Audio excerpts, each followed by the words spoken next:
Yemen tonight. Does this mean that it is the new front in the war on terror? Log on to AC360.com for more on the secret U.S. military operations targeting al-Qaeda in an increasingly unstable region, including a blog from Peter Bergen. And right here when we come back, 3 passengers from Flight 253, a husband and wife, who are raising a provocative question tonight. Did the suspect possibly have help getting onto this flight? In fact, did this man even have a passport? That's ahead. Well, joining us now, passengers Kurt and Lori Haskell, who told authorities about a remarkable scene they witnessed at the gate in Amsterdam. Also with us tonight is Rochelle Keatman, who was on board that flight as well with her family, including her newly adopted brother and sister from Ethiopia. Good to have all of you with us. Kurt, I want to start with you because you say you witnessed the suspect at the airport and you saw something that really made you sit up and take notice. Walk us through what you saw in Amsterdam. Sure. Lori and I were sitting near the boarding gate. Sitting on the floor, there weren't any seats to sit in. And I saw 2 men, and they caught my eye because they seemed to be an odd pair. One was what I would describe as a poor-looking black teenager around 16 or 17, and the other man, a age 50-ish, wealthy-looking Indian man, and I was just wondering why they were together. Kind of strange. And I watched them approach what I would call the ticket agent, the final person that checks your boarding pass before you get on the plane. And I could hear the entire conversation. The only person that spoke was the Indian man, and what he said was, this man needs to board the plane, but he doesn't have a passport. And the ticket agent responded, well, if he doesn't have a passport, he can't get on the plane. To which the Indian man responded back, he's from Sudan. We do this all the time. And the ticket agent said, well, then you'll have to go and talk to my manager. And she directed them down a hallway. And that was the last time that I saw the Indian man. And the black man I didn't see again until he tried to blow up our plane a few hours later. And when did you put 2 and 2 together and realize that this, in fact, appeared to be the same man you saw who may not have had a passport? I got a good look at him on the plane when we landed and the FBI was arresting him, and that's when I put it all together. I recognized him as the same man that I had seen before we boarded. And I know everyone has been questioned who was on that flight.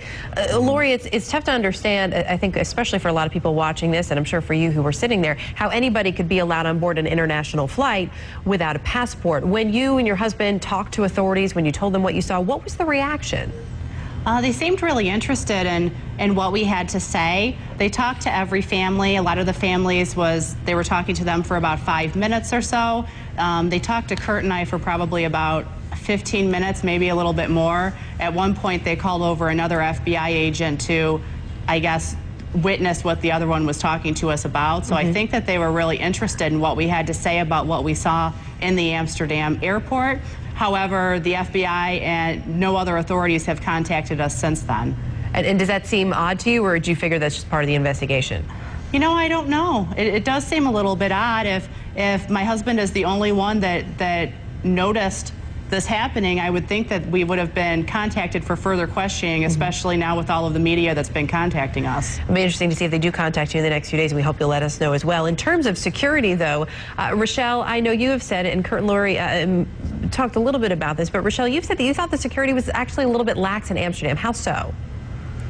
Oh, absolutely. When we had to go through security, we didn't even have to take our shoes off. Also, my mom had a water bottle, forgot about it in her bag, and it scanned right through. So we brought it in and onto the plane. So, were you concerned about that at all at the time, or was it more in hindsight you thought, well, wait a minute, what else could have gotten on the plane? You know, I compared it to the airports here, and that wouldn't be allowed, but at the same time, you're just so eager to get home, you don't think about that right then. And especially for you traveling with your newly adopted siblings, obviously an exciting time for you and your family, but for these kids, I can only imagine how scary that must have been. You were at the rear of the plane, so you didn't actually see all this happening, but there's plenty of commotion. How did the kids handle it? Well, you know, our goal on the entire flight when this was occurring was to just not let these 2 children know what was going on. We agreed that we would just pretend that it was a big game, because these kids have been through so much in their lives that this just wasn't, they didn't need to know what was going on, so we turned it into, they don't speak English, and we turned it into more of a game and said, isn't this exciting? And we sang songs, and my dad and I and my mom, we all prayed together for safety, and that, you know, if we weren't going to make it, that these children would never know what was really going on. And we should point out, we're looking at some pictures of them there on the flight. That was actually the flight that got you to Amsterdam, not the flight from Amsterdam to Detroit. When all of this went down, I know that this man with the suspect was tackled pretty quickly by other passengers. Kurt and Lori, you were actually not too far, only a number of rows behind all of them. Was there anything else that you noticed or that stuck out about that incident, Kurt, as this man is being tackled? I think I'll let Lori answer that. When this was going on, I was more focused on the fire, and she witnessed more of the altercation between the terrorist and the passengers. And Lori, he seemed to be subdued pretty quickly. Yeah, everything happened, it seemed like, in less than a minute. We saw smoke. We then saw flames going up the side of the plane near the seat where he was sitting. At that point, two people, one from behind him and one from the side of him, tackled him to the ground, and that's pretty much the last time we saw him. We were pretty freaked out by the fire, so we weren't paying attention to that. We were paying attention to the fire going up the side of the plane. Understandable, obviously. And we just saw that the picture there. There's a still photo of the suspect on the plane. But I know, Rochelle, you believe there may actually be video of the incident? Yeah, that was very strange. There was a man that when we first took off, I noticed about 10 seats ahead of us to the left-hand side. He had a camcorder, and I didn't think much of it. I thought maybe this was his first flight and was just excited. And then when the actual incident occurred, I looked up, and he was the only one standing and filming the entire thing. Interesting. There obviously still so much more to come out about this. We really appreciate you joining us, Kurt and Lori Haskell, Rochelle Keatman, with your insight tonight. Thank you. Good to have all of you with us. You. Thanks. Later, more on what Gene was talking about, whether technology may be the answer to better safety. We'll take a look at those scanners. They got on a flight from Amsterdam into the United States, and they saw some very interesting things happen on the concourse, in the airport, into the plane, and on the plane. And, of course, he's a lawyer, a really good witness, trained to be able to document and be careful about what he says he saw. And the other witnesses are saying the exact same thing. Very, very bizarre. You have the sharp-dressed man leading the underwear bomber onto the plane through security, saying you have to let him on. He's from Sudan. You have someone videotaping reportedly the entire flight and aiming the camera at him. And I kept saying, why doesn't the FBI want to talk to Mr. Haskell, Kurt and Lori Haskell? And we appreciate him coming on right now. He had to come on in the last hour because the FBI was there just before he came on with us. So breaking news there. Kurt Haskell, again, who was on Flight 253 with the underwear bomber. Thank you for joining us, sir. Hey, no problem. Glad to be here. Well, tell us, again, a snapshot of any new developments or what the authorities just asked you about. Okay. Yeah, I got a call early this morning that the FBI would be stopping in my office to talk to me sometime today, and they did. They left a little while ago.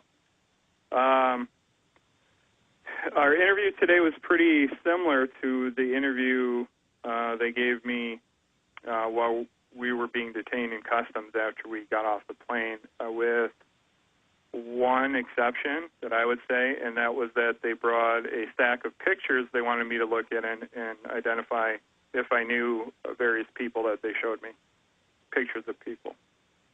Did you recognize the Indian man, the smart-dressed man? No, he was not in any of the pictures. Well, why wouldn't they have the airport footage? It's been 5 days. This is the biggest story ever. I mean, where is that surveillance footage from Amsterdam? You know what I said to them? I said, did you guys bring the security video from Amsterdam? Wouldn't that be a more appropriate way to do this interview while we looked at security video? I don't think they liked that comment from me. Well, it's common sense. I mean, you're a successful, smart lawyer. You're a sharp guy. But these FBI agents, they're sharp. They're accountants. They're lawyers. What's the deal? That's what I said. Did you bring that video with you so we could go over it together? Wouldn't that be more appropriate? And I think that was an offensive comment to them. Why would that be offensive? I mean, again, this is all part of the fake make work. We saw this with Oklahoma City and other suspicious events. They'll just bring a boatload of papers and stuff that doesn't matter, and then your information that is so vital will go into the deep six bin. And that's why I wanted to get you on, Mr. Haskell, but I think you're now experiencing what I wanted to warn you about vital witnesses just get ignored. Well, I kind of want to keep this interview to me being an eyewitness and not me being expert testimony. Are you talking about with the FBI or right now here on air? No, what I'm saying is I want to keep, right here on air, I want to keep it to what I witnessed and not so much what my opinion is. Absolutely, that makes sense to do that. As much as possible, because I'm an expert I'm an eyewitness in this case, not an expert witness, and I don't want anyone accusing me of having any kind of an agenda to discredit the facts of this case and what I've witnessed. Sure, absolutely. I mean, that makes sense because... Shoes off. Take your belt off. When you walk into the full-body radiation detector, hold your arms up. You are under arrest. It's question time. At question time, members of the studio audience step up to the microphone and ask the panel challenging questions. Don't even try to make me get into the full body scanner. You'll be sorry. You are under arrest. If a tough-talking security official asks you to put your arms up when you step into the full-body scanner, it has a psychological impact. All the air traveler has to do is stand legs apart with their hands over their heads, a bit like a person under arrest might do. And just like that, it's done.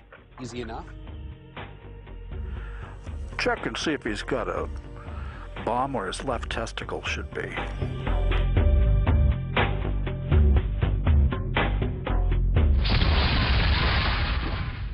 They just want the public to get used to holding up their arms over their heads like they were under arrest. Put your arms up.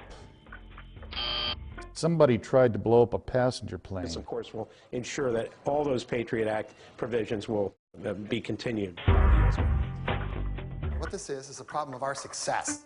It represents the deeper reach of the U.S. military over time. A certain capacity to wage system-level war, like nukes, a certain capacity to get below the level of nation states, deal with individuals. I'm talking special operations forces, civil affairs. And if you protest, they'll throw your hiney in jail. This is basically Patriot Act plus. In the early hours of a false flag attack like the one that happened on the plane landing in Detroit, some news organs, in this case CNN, will accidentally report facts that will quickly disappear. It's tough to understand how anybody could be allowed on board an international flight without a passport. Did this man even have a passport? I don't know. And does that seem odd to you, or did you figure that's just part of the investigation? My husband is the only one that noticed. I saw two men, and they caught my eye because they seemed to be an odd pair. One was what I would describe as a poor-looking black teenager around 16 or 17. The other man, a age 50-ish, wealthy-looking Indian man, and I was just wondering why they were together. This is a protected patsy. In other words, this is a puppet controlled by U.S. intelligence. The timing of this underwear bombing incident is very strange. I think it's a classic false flag operation. Well-dressed Indian man who brings him to the gate for the U.S. flight says, this man needs to board the plane, but he doesn't have a passport. And the ticket agent responded, well, if he doesn't have a passport, he can't get on the plane. To which the Indian man responded back, he's from Sudan. We do this all the time. This is basically Patriot Act plus. What we should emphasize strategically is the inevitability of American power. If you break the rules, we can take you down. No questions asked. This is a puppet controlled by intelligence, by U.S. intelligence, the stage of provocation. They drop in, do their business, disappear, See me now, don't talk about it later. Special operations, civil affairs. You want an operating theory of the world since 9/11? 9/11-like system perturbations, vertical shocks to the system, terror. It's the ultimate psyop, existential dissuasion, terror. The 23-year-old Nigerian who'd passed through security was being watched by intelligence services in several countries. It's question time. At question time, members of the studio audience step up to the microphone and ask the panel challenging questions. Don't even try to make me get into the full body scanner. You'll be sorry. You haven't got a clue what's in store for you. Let the system fail. It is not too big to fail. It is too big to succeed. They are afraid of us. Stop that! Damn it. You are under arrest. You'll regret it. That kid needs a spanking. Today, Americans would be outraged if the UN troops entered Los Angeles to restore order. Tomorrow, they will be grateful. This is especially true if they were told that there was an outside threat from beyond, whether we were promulgated that threatened our very existence. It is then that all people of the world would pledge with world leaders to deliver them from this evil. The only thing every man fears is the unknown. I'm a Jew, he a Jew, she a Jew, we some Jews. Wouldn't you like to be a Jew too? Only if you're in the bloodline.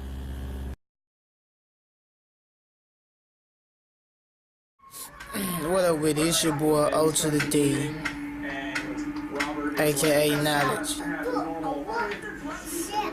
This is a special Dee-Talk Elite, you know. And what I want to talk about is, well, you seen the video, the underwear bomber, okay? Facts is, the underwear bomber was brought on the plane by CIA agents, by the government, and it was not a real bomb, okay? With that being the fact, the reason why this is so much significance is because that's why they got TSA pat downs and the scanners and all this stuff, and them scanners is causing cancer, homie. Look at the news, it's really causing cancer, but they keeping it on the low. Mainstream media ain't talking about it, but it's really causing cancer, you know. And they got him on the plane, the government did, and it was a hoax. Now, with all that being said, stop, Junior. You don't need to. With all that being said, we have a scare of a terrorist act on the plane because of this false flag incident that was not true. And nobody cares about it. I mean, this has been debunked, you know what I'm saying? This dude has been everywhere, even on mainstream media, debunking that the underwear bomber ever existed. The government set that up. So what reason do they have to have TSA and for you to walk through these full body scanners which cause cancer? Y'all doing the math on that? None.